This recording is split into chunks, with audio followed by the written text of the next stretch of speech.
অনেকগুলো কাজিন একসাথে হওয়া মানে অনেক আনন্দ, অনেক মজা আর একটু পাগলামি। আসসালামু আলাইকুম, কেমন আছেন সবাই? অনেক বছর পর খালামণির বাড়িতে বেড়াতে গেলাম। সেখানে গিয়ে দুপুরে খাওয়া দাওয়া করার পর আমার কাজিন বলল, আপু চলো তোমাদের একটা সুন্দর জায়গাতে নিয়ে যায়। তো ওর পিছনে পিছনে বের হয়ে গেলাম আর দেখি সুন্দর জায়গায় যাওয়ার রাস্তাটা এরকম। আসলে এটা রাস্তা না, এটার দুই পাশে হচ্ছে খামার আর মাঝখানে বাঁধ, আর বাঁধের হচ্ছে এই অবস্থা। এখান দিয়ে হাঁটতে তো ভীষণ ভয় লাগছিল, কারণ কখনই আমি এরকম রাস্তায় হাঁটিনি। তো হাঁটতে হাঁটতে মজার একটা দৃশ্য চোখে পড়লো।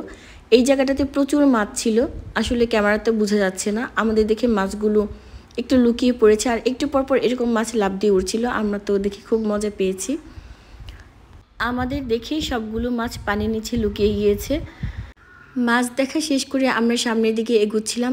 আসলে এখান দিয়ে হাঁটতে ভীষণ কষ্ট হচ্ছিল, কারণ এরকম রাস্তায় হেঁটে আমরা অভ্যস্ত নই। যদিও গ্রামে থাকি, কিন্তু এত ভেতর সাইডে কখনো আসা হয়নি। তো এত কষ্টের পর এখানে এসে কিন্তু আসলেই ভালো লাগছে, কারণ জায়গাটা সত্যিই অনেক সুন্দর। একদম শান্ত, নিরিবিলি, কোলাহলমুক্ত পরিবেশ। কী যে ভালো লাগছিল। যেদিকে তাকাবেন বড় বড় খামার আর সামনে এরকম নৌকা বাঁধা। আসলেই দৃশ্যটা খুবই সুন্দর। আমরা হাঁটতে হাঁটতে আরও সামনের দিকে যাচ্ছিলাম। আসলে আমাদের গন্তব্য ছিল লবণদহ নদীর তীরে বটগাছের কাছে যাওয়া। বাঁধের উপর অনেকগুলো পেঁপে গাছও ছিল। তো আমরা বটগাছের কাছে চলে এসেছি। এটা কিন্তু অনেক দিনের পুরনো বটগাছ। বর্ষাকালে যখন পানিতে ভরে যায় তখন এদিক দিয়ে নৌকা চলাচল করে, আর নৌকাগুলো এইখানে এই বটগাছের নিচে এসেই থামে।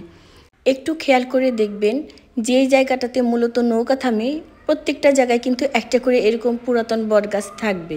বটগাছের নিচে বাঁশের এরকম একটা মাচা ছিল, আর এখানে বসে আমার ছেলে আর আমার বোন পা দুলাচ্ছে। জায়গাটা কিন্তু আসলেই অনেক সুন্দর, ভালো লাগছিল এখানে ঘুরে বেড়াতে। মাচাটার ঠিক পাশে এরকম আরেকটা বসার জায়গা রয়েছে। আর এদিকে আমার ছেলে যে দেখেছে ওর খালামণি পা দুলে দুলে ভিডিও করেছিল, তো আমাকে বলল, মা আমাকেও ভিডিও করে দাও। আমি ওর ভিডিও বানাচ্ছিলাম আর ও এরকম করে পা দুলাচ্ছিল। আসলে জায়গাটা কিন্তু অনেক সুন্দর।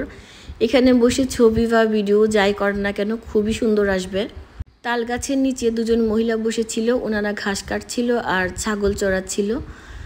আর আমরা সবাই মিলে নিচের দিকে নেমে গেলাম, ধান ক্ষেতের কাছাকাছি যাব এজন্য। জায়গাটা কিন্তু আসলেই ভীষণ ভীষণ সুন্দর। একদম চোখ মন দুইটাই জুড়িয়ে গিয়েছে আমার এখানে গিয়ে।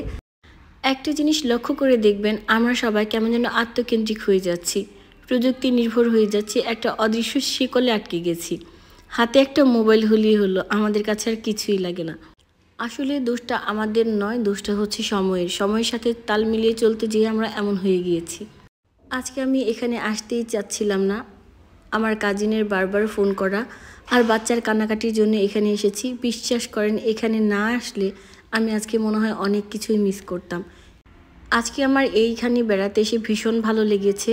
সব কাজিনদের সাথে খুব সুন্দর একটা সময় কেটেছে। আজকের বিকেলটা সত্যিই অন্যরকম ছিল অন্যান্য সব দিনের থেকে। আমি খালামণির কাছে প্রমিস করেছি, আবার যখন বর্ষাকাল আসবে তখন আমি তার বাসায় আবার বেড়াতে আসব। আমার ভীষণ ভালো লেগেছে।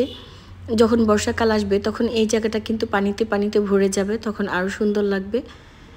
আমাদের সকলেরই উচিত আত্মীয় স্বজনের সাথে সুসম্পর্ক বজায় রাখা, তাদের সাথে সময় সুযোগ মতো একটু যোগাযোগ করা।